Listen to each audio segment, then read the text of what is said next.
Sur mon cheval blanc. Y a-tu du haut, ton cheval? Le bonhomme était pas commode. Peu importe ce qu'il avait à dire, il fallait qu'il crie. Il avait fait des chantiers forestiers et c'est là qu'il en avait appris pas mal sur le maniement des chevaux.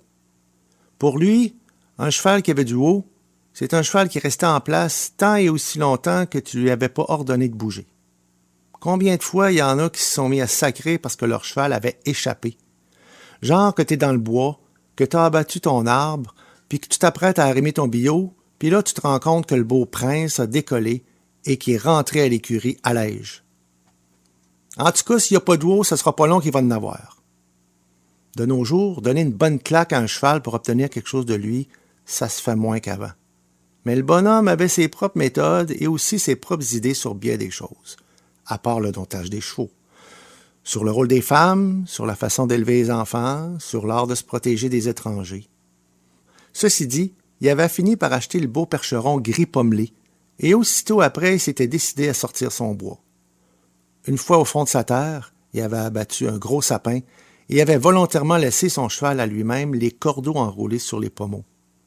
Comme de fait, à la première occasion, l'animal s'était enfui. « Attends, toi, mon torvis, tu vas voir. » Ça fait que la fois suivante, il avait mis 2 sangles plutôt qu'une sous le poitrail de la bête et il avait relié le bacu à un gros érable en prenant soin de laisser un peu plus de lousse que d'habitude dans la chaîne. Quand le cheval s'était élancé, bien fier de son coup, il était allé se péter au bout de la chaîne et les 4 fers lui avaient levé de terre d'au moins 4 pieds.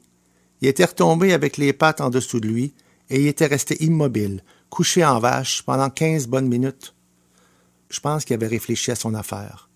En tout cas, il n'a plus jamais bougé avant qu'on lui ait dit de le faire. Mais le bonhomme était mort juste avant d'être vieux, emportant avec lui son savoir, ses préjugés et son mauvais caractère. Sa femme, elle a vécu plutôt longtemps, assez pour accompagner le bel animal dans ses vieux jours. À un certain moment, il y en a qui disaient qu'il avait au moins 40 ans. En tout cas, il était devenu tout blanc. Depuis de nombreuses années, plus personne ne s'en servait, mais la dame avait continué de le soigner pour le remercier de sa loyauté et aussi parce que ça faisait beau dans le paysage. Tout ça, ça se passait au moment où il y avait des choses qui changeaient dans le village. Les jeunes avaient tendance à aller s'établir en ville, et ça faisait que certaines maisons se vidaient et que certaines terres n'étaient plus entretenues. À la même période, il s'était mis à y avoir des gens de la ville qui voulaient faire un retour à la terre et qui pouvaient tout acheter à un prix raisonnable. C'est ainsi que le village s'était mis à compter des étrangers dans sa population. Pour dire vrai, au fil du temps, la plupart d'entre eux sont repartis en ville, mais certains sont restés. La veuve du dompteur de cheval en a eu de ceux-là comme voisins, des resteux. Ils étaient venus à 5, le père, la mère et les 3 enfants. Le monde disait qu'ils étaient végétariens, qu'ils pratiquaient une religion bizarre, qu'ils étaient sur l'aide sociale, toutes des faussetés. La veuve, elle avait appris à les apprécier.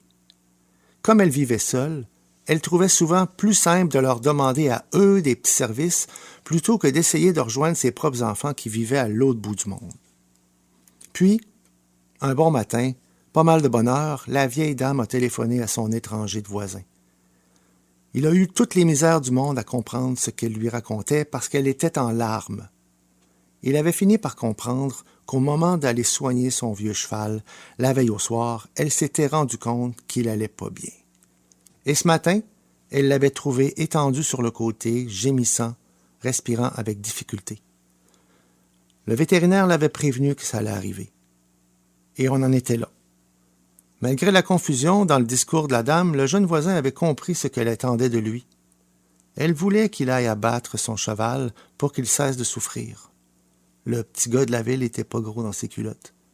Mais il s'est senti honoré que la dame lui confie à lui, un étranger de la ville, la mission de tourner la page sur tout un pan de sa vie à elle. Ça fait qu'il s'était rendu bien vite à l'écurie, muni de la petite carabine qu'il utilisait pour abattre ses moutons et les coyotes. À une certaine distance du box, il avait déjà pu voir au sol les longues pattes du cheval. Avant de s'exécuter, il souhaitait lui parler, le caresser, lui dire merci pour sa fidélité. Mais les choses allaient se passer autrement. Entre le moment où la vieille dame l'avait appelé et le moment où il était arrivé à l'écurie, il s'était peut-être écoulé 10 minutes. Le cheval en avait profité pour mourir de sa belle mort.